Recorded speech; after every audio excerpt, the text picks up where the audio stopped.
What's up, you guys? We are back, my lord. Back. We are back. The I'm Not in the Mood podcast is here and in your face. So make sure you grab some tea. Make sure you grab some water, a drink, depending on what time it is. Some coffee or something, and come on, have a seat with us. And I love a snack. My lord, I do love a snack. A little pretzel, a little Hershey chips. Please don't piss me off. But we are so excited to be here. Episode 6. And we have, and once again, if you have not seen any of the other episodes, my lord, what are we supposed to do? Oh my gosh. It sounds like go to YouTube. Ooh, I don't know. My God. I mean, YouTube, and then we also have a little IG, a little Instagram. Yeah. You can find us on TikTok as well on both of our pages. So make sure it's back now. Oh, don't get me excited, because you remember I was really sad about you really were going really down. sad. You were I was really sad last episode, but I got it back. It's back in the App Store. If you guys don't know, it's right back in the App Store. So re-download that TikTok, okay? And let's start TikToking. But let's do some introductions. My name is Theo, Mr. Please Don't Irk Me. And to my right and to your left, it is the hostess. You better know your directions. Okay. Because the way I have to think about it, do the little L. We are literally 2 or 3 minutes in. We gotta pull it in, rein it in. But this is the hostess that does the mostest. Period. My best friend. Period. Jade. Hello, everybody. Yes, and we are here to talk about some great things today, and I think that you guys are really going to enjoy this episode.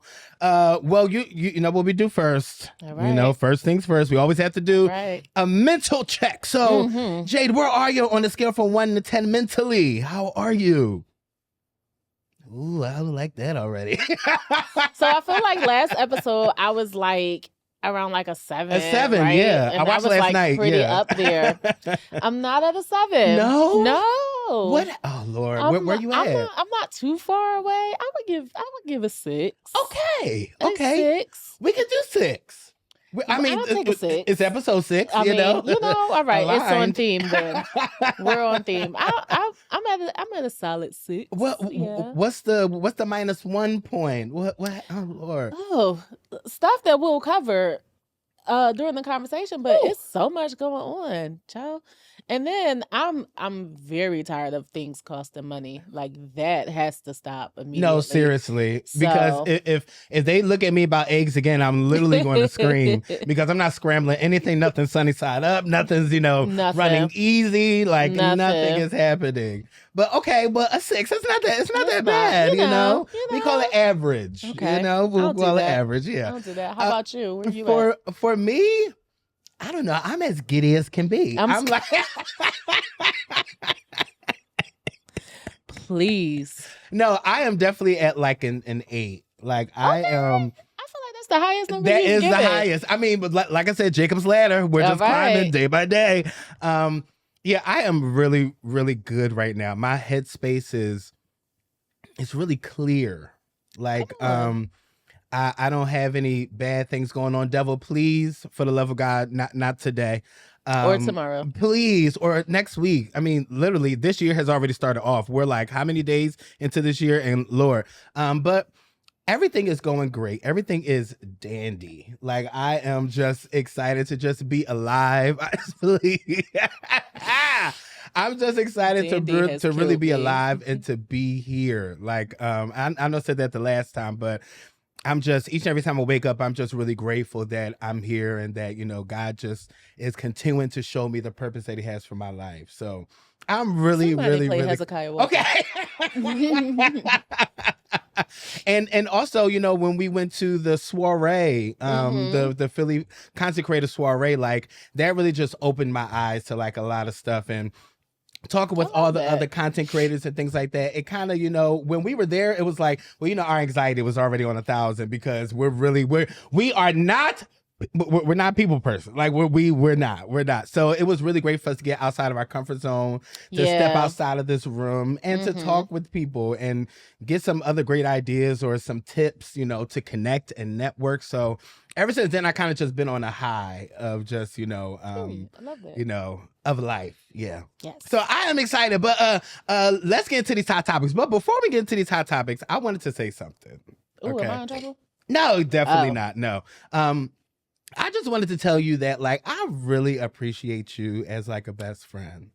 Like, you really have no idea how much you really mean to me. Like, you have no idea when we get together and when we do this podcast. I really don't think you really understand how sometimes this show really like saves my life sometimes, and No, being in real able to life. really sit with you and to be with you and to laugh and to joke and things like that. It is really a joy. So every single time that we get to these chairs, every single time we get in front of these mics at the Philly podcast space, it is always a joy to be right beside you. Do not make me cry. I'm absolutely not in the mood. Please. I love you. I love you too. You have no Thank idea you. how much I love you.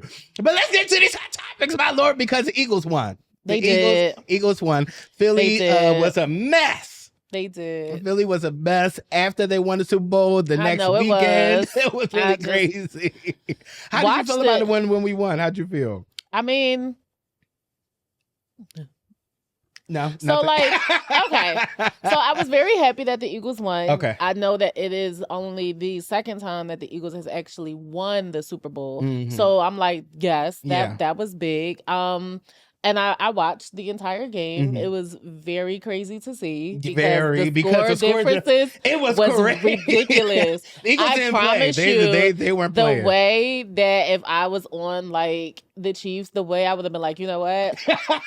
I'm not doing this. And we're in New Orleans. Y'all would have caught me on Bourbon Street having a drink and a bowl of gumbo because I'm not wasting my time. You have got to be kidding me. I'm not doing it. It was really hard to really watch that. Like it was really difficult to really watch that. But obviously, when Philly is hungry for something and when like we have our mindset on something, you know, like a beast is going to come out of us because Jalen Hurts said, I'm not going home empty-handed. I don't know about y'all, but I'm not going home empty-handed. And he played just I was like just that. Like, that's crazy. But no, I was really, I was happy for the win though. I was just like, yeah. I was like, really Philly excited. Needed a win. We did. I did cry a little bit. No, I mean, like concerning it wasn't like because like we won. It was more of just like the spirit of Philly. Like that's the one time that we really become united. Yeah. Like there's not many times that we're like all on the same page and happy about one thing. True. But when we do win something, like Philly's pride and Philly's heart, like you can feel it because when they won, all the horns honking, all the fireworks, I was just like, no, seriously. And I was just like, this is Philly. This is like what we live on, the city of brotherly love. And you could feel the love when you seen all those people down at the Parkway. That was a lot of people. That was way too many people for me. I would have never been there. No, and literally. It was like 10 degrees. And I was thinking about going down there and taping, like doing my show. And I was just like, yeah, no, I'm not. I don't feel that in my spirit anymore. But since you've seen the Super Bowl, how did you feel about Kendrick Lamar's halftime show? I mean... Oh, this about to go left, y'all. Hold on. Don't get your cancels butt ready yet. So for me, it started off slow. Okay. Like, I was just like, okay, Kendrick scrolling. Oh. And then I would say around the middle when he went into like Humble, then I was like, all right now. Okay, and then we were like picking up. And then I was like all in and it kind of picked up for me. The comments surrounding his show were like really irritating though. Because two things can totally be true. Like, was his staging and the show and the message and everything that he had going on, like with Uncle Sam being Uncle Sam and all of like, that was yes, so funny. Yeah, like did we get that? Yes, but that doesn't automatically make it a super spectacular performance. Okay. And I just feel like people were like, oh, you thought it was boring because you didn't get everything. No, I thought it was boring because it started off boring. It didn't have anything to do with not getting the references. Like, I think some people were just like really mad because it wasn't like a showman type of performance, meaning like it wasn't like a Beyonce or like, you know, or like somebody that could really dance and sing and like actually like perform. But I'm just like, also you guys have to also exactly, because I think what people missed was that it was a very solid hip hop rap performance. Like for a rapper to really get out there and to not, because people gravitate more towards singing. Everybody's going to gravitate more towards that. So when you have a black person rapping, it's kind of just like we already don't know what's happening. Like screaming. We're already like, I don't know. Because some people thought that like it was like I said that it was born. It was like distasteful or something like that. I was just like, I thought it was actually very good. Like even the first time that I watched it, I was just like, I loved it, like from start to finish. Especially when SZA came out, I was really proud. I don't know, looked cute. I don't know if she was. Don't Lord y'all, please don't judge me. I don't know if she was lip syncing or not. I think she was lip syncing at like some points, but she still sounded great and she looked fantastic as well. So I know they're going on tour together, which I'm really happy about. That's cute. You know, yeah, they're going on tour together. I believe it's closer to like the summer, I believe. Okay. So I believe I'm sure that they're preparing for that, but that was a great like vehicle for everybody to buy tickets, because if it looks like that, then that lets me know that it's going to be, you know, a great show. Who do you think had like the best Super Bowl halftime show? Or who do you think is like some people who had the best halftime show? I mean, I already have my number one. I don't remember a lot of halftime shows. Taking it back some years, Prince's halftime show really was top tier. No, Prince and Mike. Yeah, Prince and Mike were literally top tier. Did you like Beyonce's? Her and Bruno? No, the one that she did by herself. When and she brought out Destiny's Child. Yes. You did? Okay. I did like that one too. Yeah. I could have left the one with her and Bruno though. Oh, with Bruno and Coldplay. Yeah. Because that's when she came out with Formation, and Bruno had that song, Don't Believe Me, Just Watch. I think that like dropped at the same.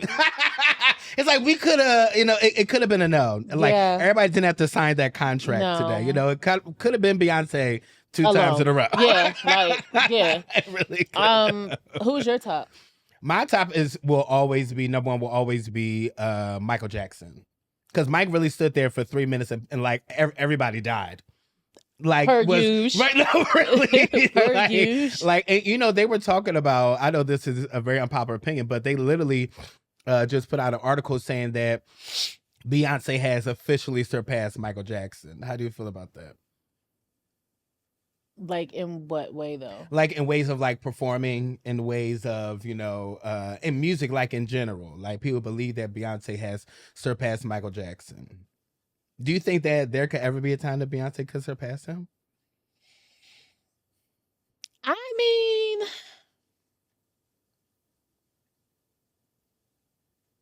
I always love when you pause. I know, no, because you really be thinking. I really be thinking. No, I do be thinking.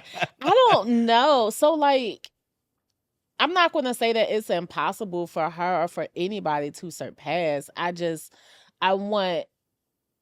know. It's just a deeper conversation, because also some people, they talk about, like when they talk about Mike, they're like, nobody can be like as great as him, and then they give reference to like how he could just stand on stage and people would faint. Yeah, but for me, I mean, that's more about like stardom, him as not Michael necessarily Jackson. Like performance, not taken away from the.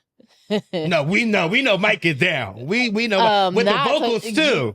Because you sent me videos of the music being stripped away, and it's just him just singing. You were like, "Why is he singing down like no, this?" Mike would really be singing. No, Mike really be singing. Especially Mike's like really on. No, his mic really be on. Especially when he said, "Job gone, job gone."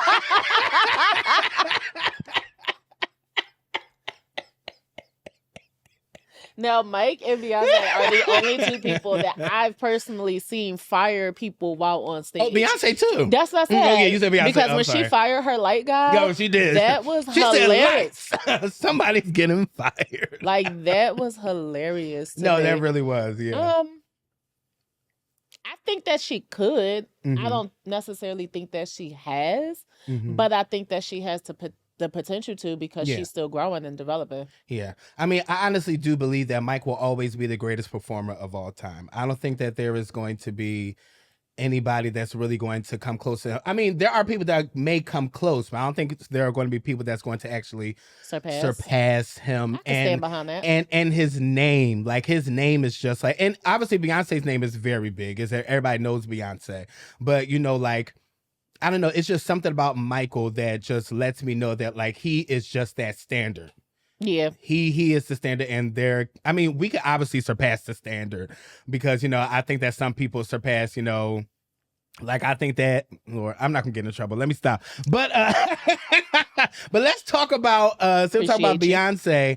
How did you feel about her winning really big at the Grammys this year, winning Album of the Year, Best Country Album of the Year? How did you feel about that?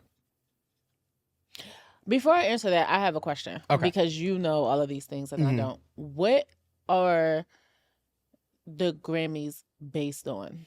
The Grammys is based off of 3,000 people voting off of just creativity, art. Like, it's not like a popularity type of thing. So it's not like based on like sales and stuff like that. It is not based on sales. It's not based on sales. It is only supposed to be based off the creativity of the artist and the art that they present. Okay, then that said, I do think that she was deserving for Album of the Year for Cowboy Carter, because I do feel like Cowboy Carter just kind of... It was really good. It was really good, but it also just kind of like took off.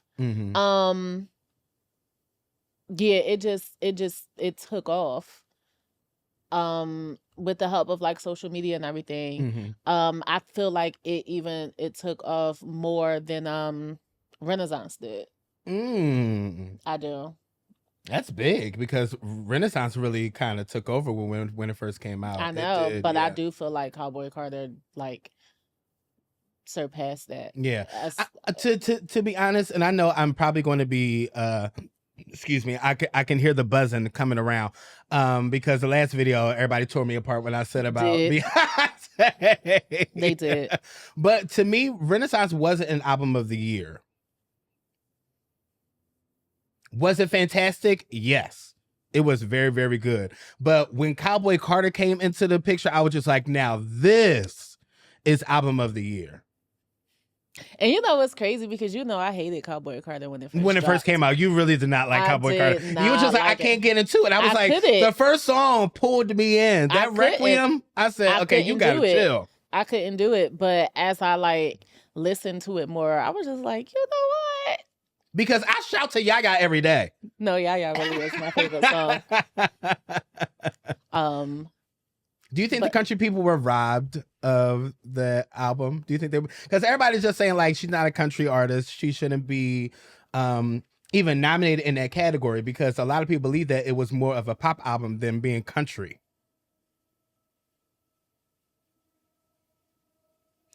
I don't know. Robbed is like strong. Okay. But also I think I can kind of stand behind that.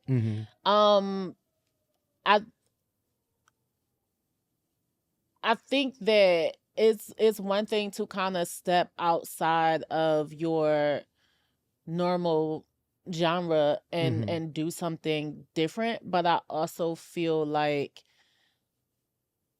I don't know. I feel I'm kind of in the middle, because on one hand I feel like she ain't never dropped a country album, and now she decided to do a country album, and now is country album, you know, of the year, like best country album. Yeah. Like I can understand why those country artists that have been doing it could feel robbed, but the flip side to that is, but it was a country album. Yes. And we're talking about country albums. So regardless of what her regular genre is, it was a country album. It really was a country album. So it deserved to be, and also it was more than 50% in that category. So yeah.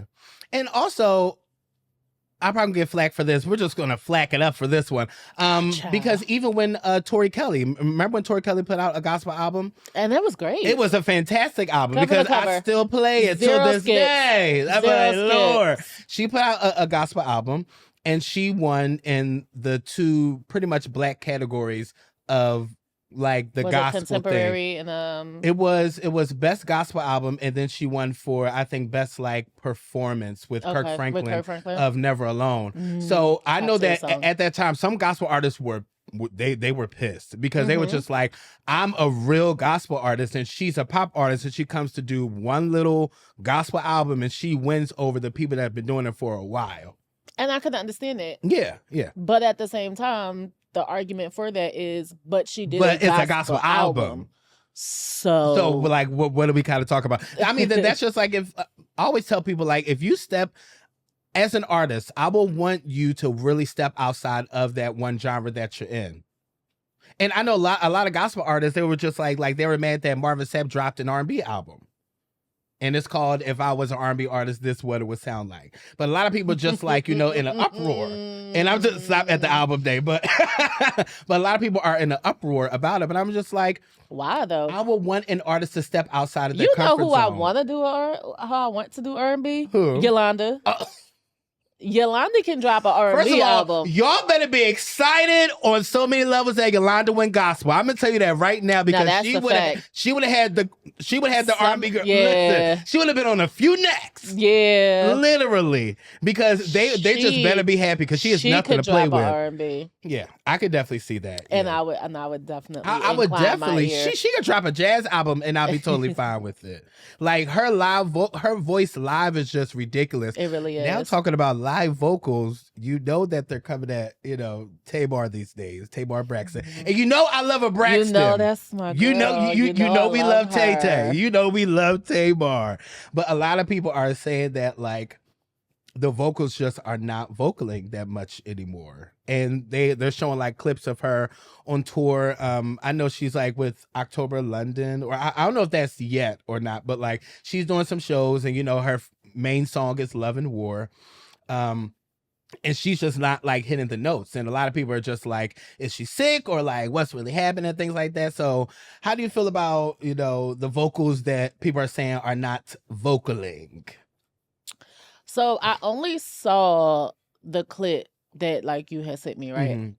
And I felt like in that clip, there were moments where I was like, okay, Tay. And then there were moments where I was like, girl. I think that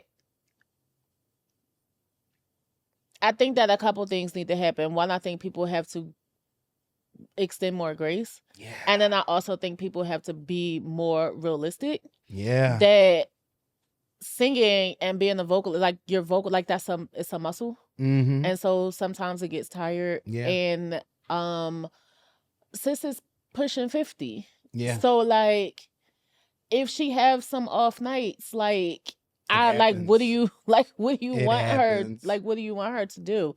Now, my advice to her would be pull a Brandy. Because Brandy is forever going to drop a key. Because you're not going to give her, like, you're not going to have her out here sounding crazy. Yeah. Trying to hit notes. If she don't got it that day, yeah, she going to drop that key and then kind of give you everything. And I feel like if she would have taken Love and War down, because that's what I meant when I said she had enough range. Like, she did sound sick in that clip. Yeah. But she had enough range and she had enough, like, still belt that if she had took that key down, she really could have performed that song. And it would have been a great performance. Yes, yeah. So I think that she also has to be a bit more realistic too. Like, if I don't got it today, how can I adjust it so that I can still give a good performance without overworking myself? Because that's essentially what she's doing, and pushing through, trying to hit notes that you don't have at that time can damage. Yeah, do a lot more damage, yeah. So, yeah. Well, my thing is, Tamar is a soprano. No, she really is. Like, she is like a soprano one, like full voice. Yeah, like she can really get up there and sustain. Stay up there. Yeah. Like, and not many people can do that, because you know how much we love Calling All Lovers. Like, literally a cover to cover. Like, really literally, like free falling, like she was really up there in the actual rafters, like literally. So my thing is, we already can't sing with you. We already we're either falsettoing or we're an octave lower. So if you would have took the key down like 2 whole steps, we could blast it with you. But when you're up in the rafters, you're all alone, the time, girl. And then we can't even help you. Can't assist. Don't know what to tell you. So sorry. You are killing me. No, but that's facts, like, please take the key down. And it's crazy because the greats have done it. Like you said, Brandy has done it. Whitney has done it. When it came to I Have Nothing or I Will Always Love You. Leandra Johnson has done it. Like, all these people have done it. They make different adjustments because Beyonce will never, she would never take a key down. ever hit the hey in Crazy in Love laugh. Yeah. She will never. She will She's always always chromatically gonna run going it up. up. Because you just not, what you're not going to do is get footage of her like straining, sounding crazy. I mean, so, she even took down, what was the one song that she took down? And I was just like, woo, this is not the key. Dangerously in Love. When she took the key down, I was just like, woo, it's like, is this the same key? But it still sounded great because, you know, with Beyonce being an alto, like it works for her because like her tone, like it just really works. So Tamar, if you want to take the key down, baby, do it. You know, yeah, drop that key. I would rather you drop it. And another thing, I would rather you drop the key and give a great performance, knowing that I paid money. Yeah. And you knew that I paid a lot of money. Or even if you're not at 100 and you want to say like, hey guys, I want to cancel and do it 2 months later, and because you know that you'll be better, I would rather you do that than for you to get on the stage and give me 50%. Yeah. Or like you're trying to give me 100. Like some people, because she was trying. She was trying. And you know what? Some artists, like I'll take like Leandra Johnson for a reference, right? Even when Leandra is not at 100, she's still at 100. She really like is. You can tell that she's just going to kill it because she feel that thing so bad. Not every singer can do that. Not every singer can really show up and be like, only got 25%, but like you put on 100% of a show because your vocals are just vocaling. So like, if you're not at that 100, take that key down. Please. I'm so here for a key drop. Like I really am. I'm not singing to the one no more. I'll be right in that baritone. I'll be right down there. Y'all can say right along with me. Now, I do want to pivot. It is so much going on in the world right now that when it comes to the airplane crashes, because at this point, it's been like 6 or 7. So there was one on February 10th. There was one on February 6th. Mm-hmm. There was one in Philly that happened on the 31st of January. There was the helicopter and the airplane one that was on the 29th.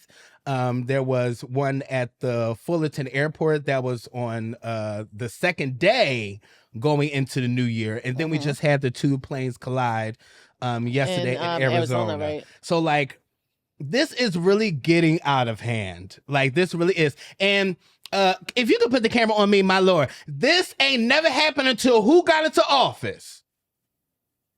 Okay. All right. Just want to make that very clear to all of you because it for me is I can only think of being Trump and that other musky boy. Whatever his name is. But how do you feel about these airplanes that's just like, it is literally almost every day at this point?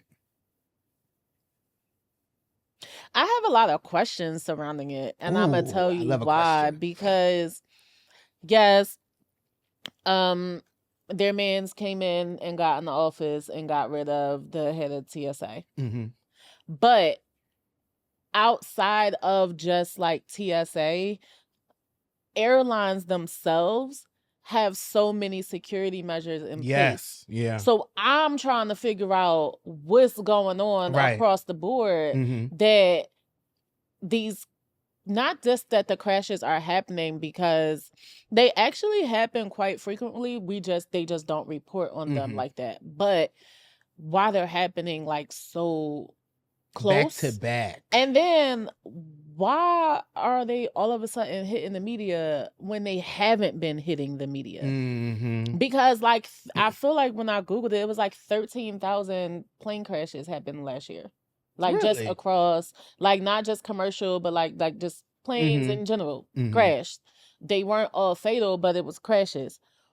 So why are you like reporting all of them now? Do you think it's more of a conspiracy now? Do I think it's a conspiracy? That now people are just bringing more light to it because of that when it happened and because Trump is in office. I still think it's because of you, Trump. I just want to make that very clear. I do think that it is purposely being highlighted. Yeah. But I also am wondering like also what's going on behind the scenes, because what does the one head of TSA have to do? Because like he didn't With dismantle everything. TSA. Right, He just right. got rid of the head. So Mhm. what was the co-head? Right. Like, okay, Who was you the got assistant? yeah, like you got rid of the GM, but it's no Okay. assistant manager. Like, what's going on? So like There's no that's shift leaders? Like, what's right. going No, on? but that's what I'm saying. So I'm just like, no, it's something else Mhm. in the works. It's also a little weird that like a helicopter didn't see an airplane coming.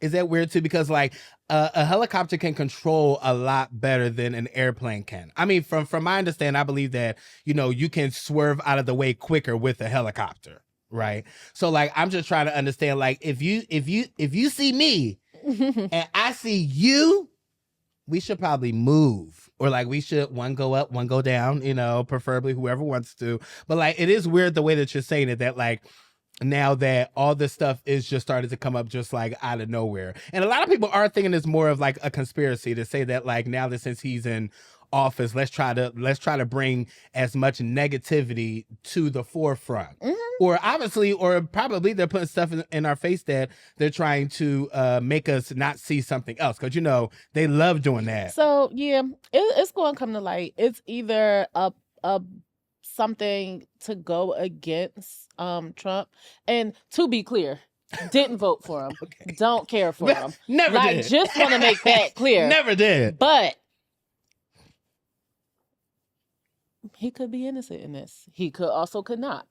I don't know. I feel like we're gonna find out. I feel like time will definitely tell. I mean, time will definitely tell, even with the DEI thing that's going on. We talked about it last time. And I said, I was like, what this thing is doing is making sure that everybody stays in their respective areas. But what pisses me off about all of the talk surrounding DE&I is that most people don't even really understand what it actually is. Yeah. Mm-hmm. And so, like, I love how you always put an and I. I really love that because that's the way it's supposed to be said. DE and I. Oh yeah. And so that's why I just be like, I don't understand why people like, what's your beef with it? Mm-hmm. And then it's like, because people that aren't qualified get jobs. Well, that's actually not how it's supposed to work.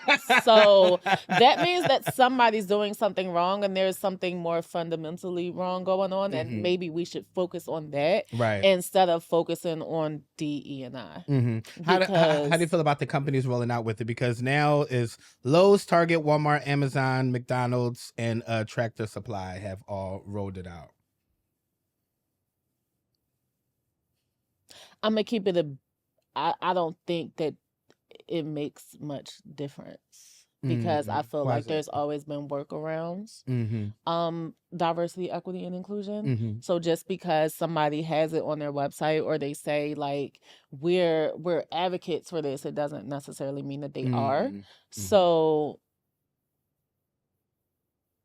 do you shop at any of the, well, we always on Amazon. You know, yeah, or live on Amazon. Do you, I wasn't Target. You see the video. I wasn't Target. Then I left because I totally forgot. I was looking for the Black History Month display that they usually do, and when I didn't see it, I was just like, oh man, I feel like my ancestors kind of whispered in my ear or something like that, which is like, hey, I don't think it's supposed to be here. I was like, you know what? I think you're probably right. I should probably go. I don't know.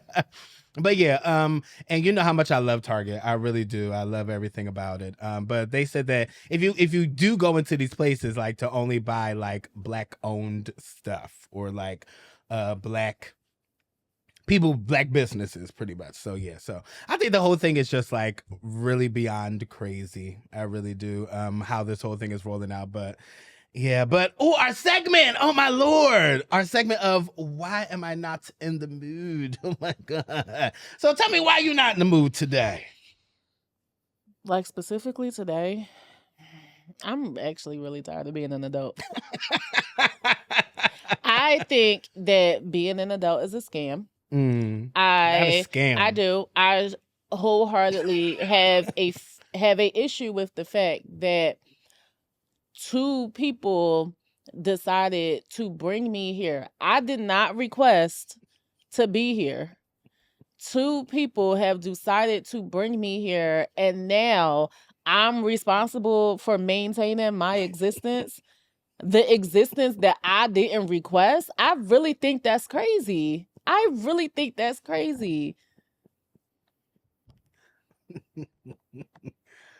Please tell your parents that you know, like, but I love y'all dearly. Like, I love y'all too. I really think that's crazy. Like, if you really honestly think about it, that's wild. Did you hear about the child that sued his parents about that? Where he was like, I never asked to be here and You never to be an adult. And he actually won the case. Because. And I have a son. But he didn't ask to be here. That is very true. So he's going to become an adult and have to be responsible for himself. And I know he's going to be like, I just know you lying. Like, this is crazy. Like, this is every single day. And you are an adult so much longer than you are a child. Ghetto. It really has been ghetto out here. The reason why I'm not in the mood today is that rent is doing the first every single month. And I think that is really ridiculous. Like, I literally have to go to work to make money to pay these bills. To pay bills. I think that's really ridiculous. Crazy. Like, it's really... And then also, like, you know, I'm trying to think, like, why aren't landlords giving, like, 25% off on some months? Or, like, hey, you know, it's January, fresh off New Year, 25% off, you know, this time. Like, nobody thinks about stuff like that. You've been a really good tenant. Like, right. You know I don't need your rent this month. Yeah, or something like that. It's on me this month. But every single first, like, because y'all not getting on the first anyway, I'm going to wait all the way to the 4th or the 5th to give right on to you, since you want every first of the month. I'm going to send you this money on the 5th. For sure, to let you sweat a little longer. Just as much as I sweated to make this money, I'm going to make you sweat as well. I'm screaming. No, and then what also... So, I need good credit to get this home. But when I make these payments... Watch yourself. My score doesn't go up. I'm very confused as to how that works. Watch it now. Very, very, very strange phenomenon to me. Like, so all of this is stupid. All of this is dumb. Make the most money that I've made in my career to date. Actually, and yet everything costs 12 times more. It really does. Ridiculous. It really does. Because scam. like it really is a scam. And for you to even try to get the essentials like the milk, the eggs, the bread, $30 right off the bat. Like, and we're talking put one water loaf on your cereal. I don't know what to tell you. It's really crazy. Jay is really killing me today. No, life is killing me. Like, this is ridiculous. So that is why I'm not in the mood. Okay, because we are just really not in the mood. This segment has become so amazing for us each and every time. We can just let go of some stuff that's just happening because I just had to get that out. Because also the first is like not that far. What is it? The 20th today? Oh my God. And we only have 28 days in this month. And then the first is just right around there. We actually shouldn't even pay the full amount this month because we're not there for 31 days. You're going to take 3 days rent off expeditiously, if possible. I really hate it here. I will shout my mom out because she's coming over on Sunday and she's cooking. So shout out to my mom. I love Mama Linda. Shout out to the parents. We really do have great parents. We really do. Shout out to y'all. Y'all did a great job raising us. It's just that we just didn't. We don't want to be here. And with both of us being the youngest, like we really did it. Like you already had one before. With me, you had two. You know, had the boy and the girl. It should have been fine. The Great American Family. It should have been amazing. I'm screaming. All y'all needed was a dog, and that was it. That could have replaced me, the dog. That could have been. I'm crying.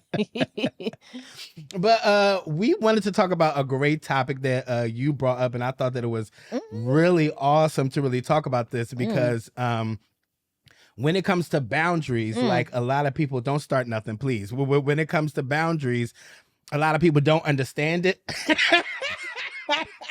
Did y'all see her pour her glasses up, y'all? Please.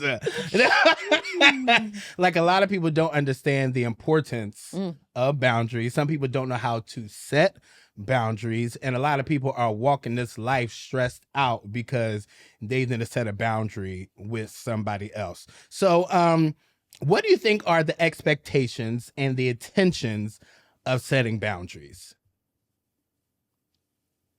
Well, a boundary is to dictate, for lack of a better word, like how you want to be treated.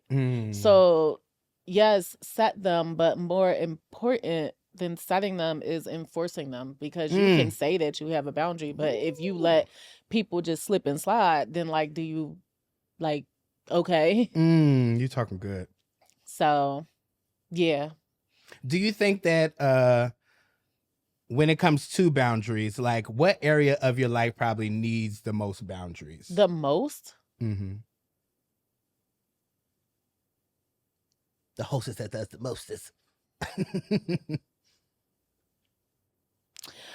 I don't know how to pinpoint just one area. I think the place that I need to have, that I'm working on, like putting more boundaries in place, is just, I guess, with myself and prioritizing like self-care and things like that. Pouring into myself without feeling guilty about it. So yeah, but that spans like different areas. That's so I can't even really like good. What you just said was really good. Thank you. When you said that that you don't feel bad pouring in, that's strong and deep. I don't know if you know how deep that is, but like for somebody to really say like to feel bad about taking time for themselves, because there are a lot of people who would say that like, yeah, I'm trying to work on myself and I'm also trying to work over here, do this and do this and do that, so I feel bad that I'm spending a lot more time on myself than I am for you. But like, it's essential that I pour a lot into myself so that I can pour into you, because I can't pour into you when I'm empty. Facts. Like I can't do that whatsoever. Yeah. What's the hardest boundary that you ever had to set?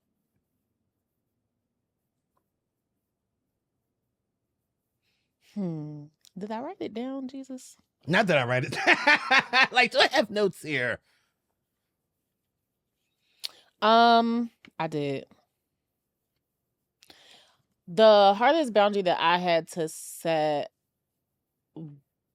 centered around work and having to put like just boundaries in place, especially because when I started in the job that I'm in now, I was like 99% remote. And can you say you only go to site like well, at that point, I was only going like twice a month. Oh, okay. I'm in that joint every week now. But I actually kind of like it, because it breaks my week up and it gets me out the house. Because when I was fully remote, I was finding that I would be in the house all week. Like, and I wouldn't leave until like the weekends when we were running around doing stuff. But like Monday through Friday, I was in the house. And you kind of get into a space where it's like, because when you go somewhere and work, right? Like when you leave, you're done. But if you live where you work and you don't leave, then in your mind, you're not really done. So it's like, oh, I heard my phone go off. Like I have an email. I'm not doing anything. I'm just sitting here. So I'm going to respond. But like it's 7:00. And that email could have waited till you logged in the next day. Yeah. So that was the hardest boundary that I had to set for myself. Like I had to be very much like Big Red. Like my office hours are from 9 to 5. And like when I'm done, I'm done. And when I'm off, I'm off. I think the biggest, that's really good. The biggest boundary that I had to set was for my mental health. That like you have to, like you say, you have to just cut off certain things at certain times, because like you'll find yourself so consumed and so wrapped up in something where it's just like, whoa. Or so I set a boundary, like if I'm doing social media or something like that, I will only do it like for an hour, or do it like for an hour or two or something like that, instead of me just like scrolling. And that's a boundary that I'm just setting within myself. Or even if I'm like sitting around being lazy or something like that, I even did a boundary with that. Like you shouldn't be sitting around for too long, or laying around for too long, or something like that. But that's a boundary that it was hard for me to set within myself, because either I'm always on the go or I'm like down, like just there's no in between. Yeah, there's no in between. So because when I'm on the go, I'm on the go. Yeah. Like I am like everywhere. You're just like, sit down somewhere. But then when I sit down somewhere, I'm sitting down like down, and I'm just like, I feel unproductive. So I had to find that common ground where like I feel good about each and every day, instead of like, looking at it like I was really lazy today. where I was overproductive today that I drained myself. And even when you're not productive in any type of way, that drains you too. Yeah. I had to learn that rest didn't have to be an all day thing. Yeah. Because at first I wouldn't like prioritize rest at all. I would just keep going because it just felt like something always needed to be done. And so then I'm like, all right, well, you got to prioritize your rest. And then it was like, well, I'm not going to do anything today, but I didn't really feel good about that. So I started saying to myself, like, okay, well, you did this, sit and just like take a break for like an hour and then go back to it so that you're still able to kind of reset yourself, but you're also not spending a day being like completely unproductive unless like it works. You know, because there are some days where I'm just like, I'm actually not doing anything today and it works because I've made sure that the things that I need to get done are done. Yeah. For sure. I mean, this may be an uncomfortable question. I already told you it may be uncomfortable. What's a boundary that you had to set for me? I love her so much. I think a boundary that I had to set for you and like for our friendship was leaving the past in the past. So like we don't talk about like past relationships and things like that. Now, if it's like relevant to the conversation and like you bring up your past relationships or I bring up one of my past relationships and it's relevant to the conversation, that's different. But just to be like sitting around talking about like we don't do that. Right. No, I never understood, and it's crazy because when we did set that boundary, which we'll talk about next time, teachable moments, that like, how do you take somebody sitting you down and saying like, hey, just want to let you know, could we stop doing this? Like, I love you dearly, like I really do, but this area I don't want to talk about anymore. And like some people will look at it like, well, why not? Like, what you mean? That's our history. But it's just like, no, there's some things that need to be talked about, some things that really just don't need that much attention. Like, we don't need the media attention on it. Like, we really don't. So even when you told me that, I was just like, I totally understand. Like, I wasn't offended or anything. I think I wasn't offended when you asked for that, because obviously I'm grown. Like, if you would have told me that when we were like 18, 19, I would have been like, what were you talking about? Don't piss me off. But now at our big age, like, if you told me something that you were offended by, I'm first of all just happy that you even just came to me. Right. And to set that boundary with me, to say like, I love you and I really want this friendship to work out, but this just is one area that I just don't want to go into. And we even talked about the boundary that I set with you, or I set with all my friends, that like, I don't talk about certain things in my relationship. I mean, I'm not in a relationship, but like when I'm in a relationship, I don't believe that my friends should know every single thing that went on in the relationship. Like, you guys don't need to know about the arguments. You guys don't need to know about the disagreements. You guys don't need to know about all the highs, even when we're really great. Y'all need to know about that, because that stuff is for us. That stuff is for when I'm in a relationship. So that's a boundary that I set with everybody, because like, I love all of you, but there has to be a line. Yeah. There has to be a line to say like, we just can't cross this one. Yeah. Now there can be certain things that like we can talk about, like certain scenarios that may happen, you know, in relationships and things like that. But like, that's still me being selective of what I actually want to say. Yeah, I am selective about what I share in regards to like my marriage, and then who I share it with. Yeah. Because and it's it's not even about that, because it's not always coming from like a malicious place, but everyone that loves you can't separate a person from a situation.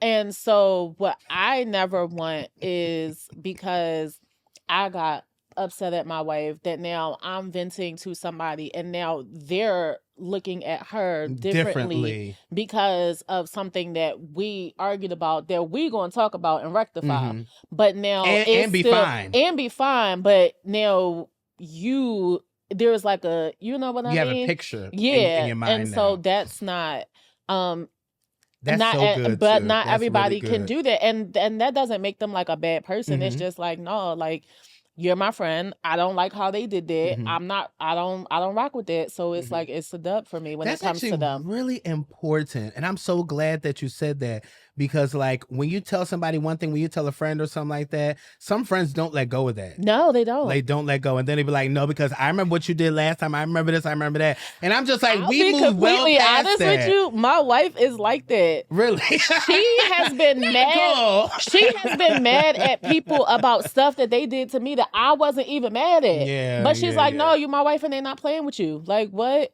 That is And true, for me, though. I'm just like, oh, I wasn't even mad. She's But I big am. mad. Yes. But I am. Yes. They're like, no, they're a nice person. I have a finger in Yeah. mine. Like, so I get that. And so that's also why I'm selective. What I will say is both my sister and my mom are really good about being able to listen to something and just speak on the situation without it going to the person. Oh, yeah. I feel like I'm really good at that too. Like I can be like, dang, they did that. That was wrong. That wasn't right. Blah, Right. blah, blah. But I'm never going to be like, oh, they ragged. Yeah, I'm not going to do that. That's crazy. First of Like, all, that's your friend. That's not even my place. That's not even my place to do Like, something I'm like not that. going to do That's that. actually really wild, especially if you're doing it in like their house or something like that. Like, I know what you did, stuff like that. I don't like the way that you move. Yeah. First of all, get out. If you don't like what I do, guess where you can go? On the other side of the door. The threshold is always open.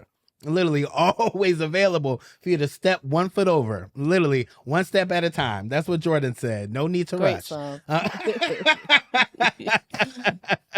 Now, what would you say to somebody who doesn't know how to set boundaries?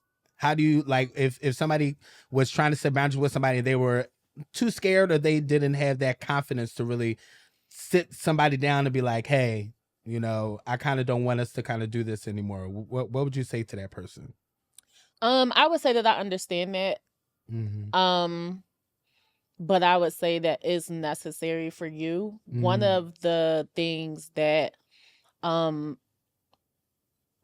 my sister and my therapist honestly have said the same thing, so that's pretty cool. But they said you can't be more focused on keeping the peace around you when there's no peace within you. Ooh. And you are dishonoring yourself when you allow people to treat you in the way that you don't want to be treated. You are dropping gems today, my somebody Lord. I follow on TikTok, Malik McIntyre. I love him. Anyway, he said that somebody who gets angry at your boundary is somebody who never had any intention on respecting you. So you should be able to tell someone like, hey, I don't like when you do this.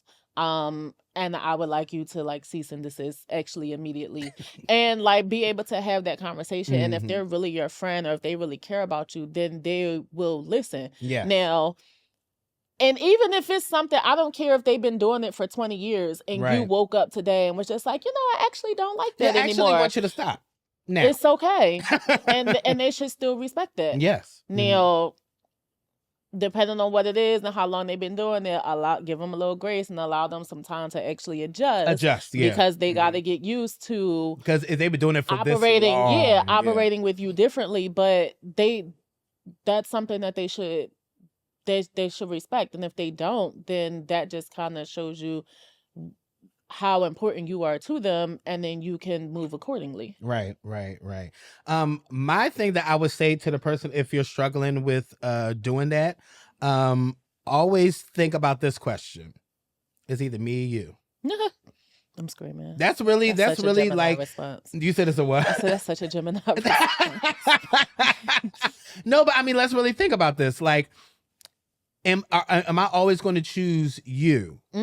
Like, because that's scary as well, that you'll choose somebody else over yourself. You really have to find that confidence within yourself to say, like, I actually choose me. Yeah.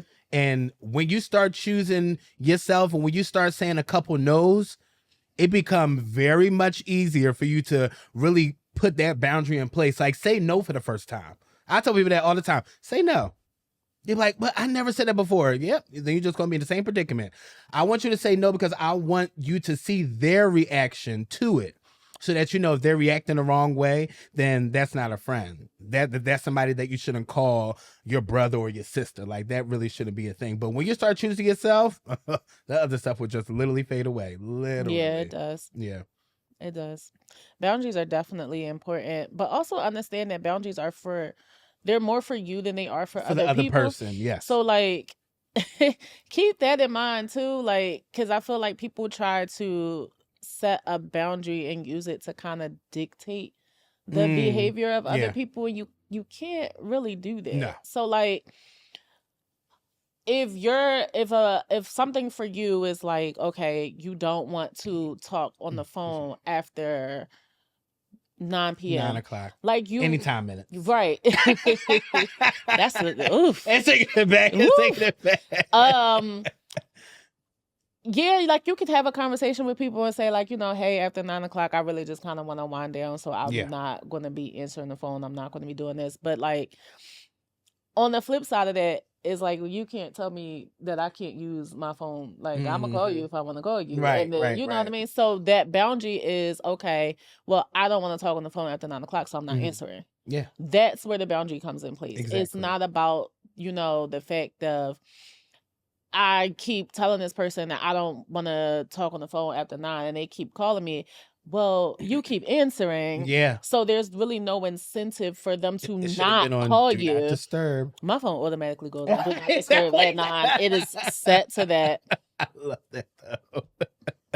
You really got to set that boundary. Y'all set that boundary. If you need to set it today, literally set that boundary to make sure that you keep your sanity and you keep your mental health in place. But I do want to play a game. This is actually our first game of I'm Not in the Mood podcast. And the game is called Vocal Roulette. Okay. I'm going to give, so the directions for the game is I'm going to name 2 singers. Okay. And you can only base them off, you have to choose one off of vocals and vocals only. We're not talking about album sales, single sales, how popular they are. It is just only about the actual vocal. Got it. Okay, so I'm gonna give 2 names, and when you choose that one that you choose is gonna go against another one. Okay, Let's do it. Let's do it. Okay, so the first one. Okay, the first one is Brandy or Jasmine Sullivan. Brandy. Really? Yes. Right off the bat. Right off the bat. Okay. All right, Brandy. Okay, would you choose Brandy or Whitney Houston? Whitney. Really? Okay, I'm here for this. Okay, I like this. Okay, Whitney or Patty? Whew. Only vocals, right? Only vocals. And we know that's your grandmother. It's Patty. Patty? Even vocally, yeah. Yeah. Patty above Whitney? Yes. We can talk about it. We can talk about it. That's crazy. Okay, Patty or Anita Baker?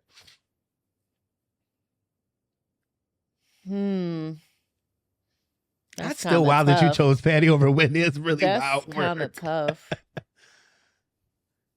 Just soprano vocals. going against the alto. Who is it? Vocals. Even though Anita can get up there. Anita, really? Okay. This is really shocking me today. I feel like I'm just knowing you a little bit more. I'm scared. Anita or Gladys Knight? Woo! That is hard. Gladys. I don't know. You taking that midnight train to Georgia? She got the oil in those She does. She really do. When she said she's leaving, I said, well, my God, you will be missed. You will be missed. You so irky. Okay, Gladys Knight or Mariah Carey?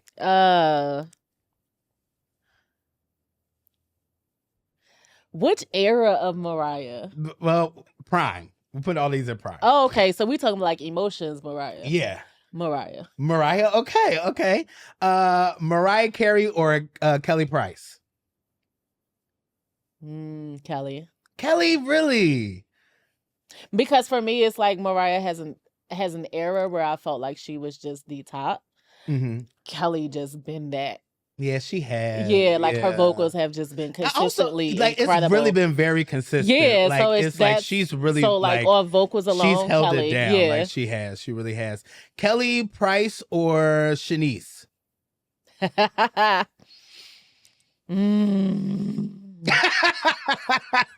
because I actually really love Shanice. I love Shanice. My lord. Still Kelly though. Still Kelly? Mm-hmm. Okay. Let's switch it up a little bit. Kelly Price or Leandria Johnson? Still Kelly. Still Kelly? I know how you feel about Leandria. You know that's my girl. Okay. Leandria Johnson or Jacqueline Carr? Leandria. Leandria? Okay. Oh wait, I'm sorry. You picked I did pick Kelly Price. So it would be Kelly Price or Jacqueline Carr. Okay, still Kelly. Still Kelly? Okay. And then the last one would be no shade, Jacqueline. No, you love her. You love her. She sings there. Kelly Price or Samara Joy? And that's the last one.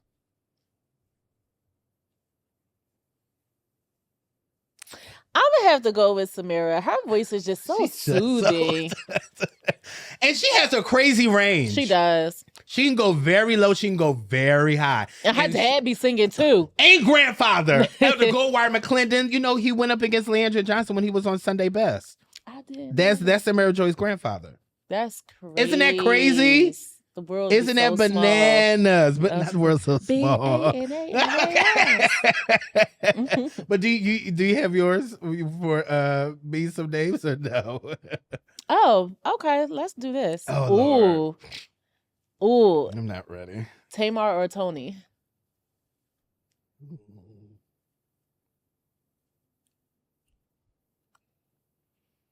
That's wild work.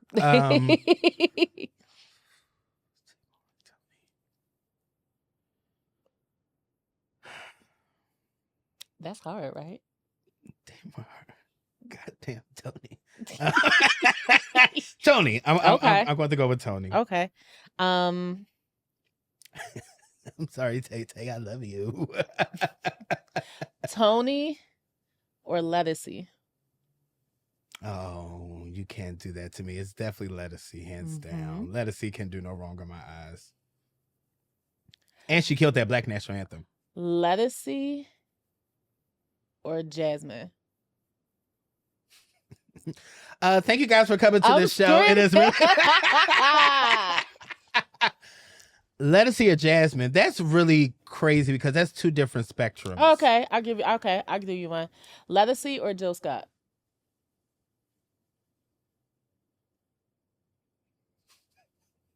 Gonna be crucified. It's Lettucey.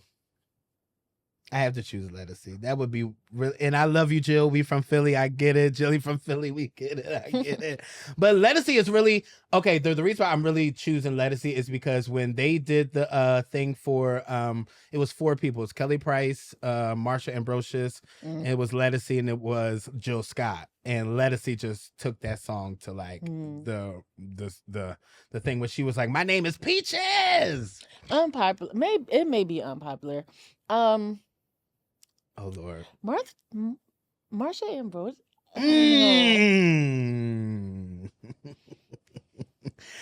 I've seen her in concert. I did see her, and she is a good singer. Okay. My only thing about Marsha is just the way that she breaks up her runs. That is really the only thing. But her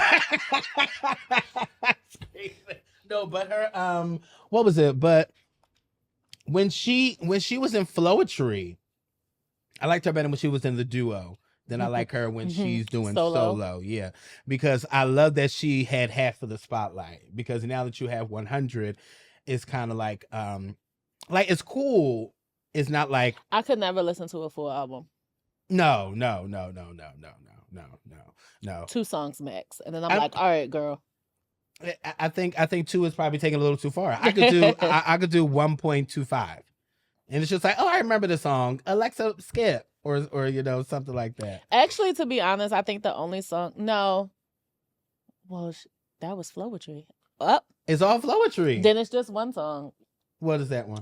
Far Away. Far Away. That really was a great song. See, it'll be that one, and then I Don't Want to Be with the Basketball Player. That's a 0.25 of that I would listen to. And I'd be like, Alexa, skip, but unless you're playing Flowetry, but no. I'm crying. I'm screaming. But thank you guys so much for coming in with us for the 6th episode of I'm Not in the Mood podcast. Once again, we are so excited that you guys are here with us. Make sure you like. Make sure you comment. Do that. Make sure you subscribe. My God. And then also bell. You hit the bell. Let that bell twerk. So, each and every time that we are posting on here, it is always a joy, guys. It's always a joy being with my best friend. It's always a joy sitting here with you in these chairs at the Philly podcast space. So once again, we love you guys so much. And until next time, bye.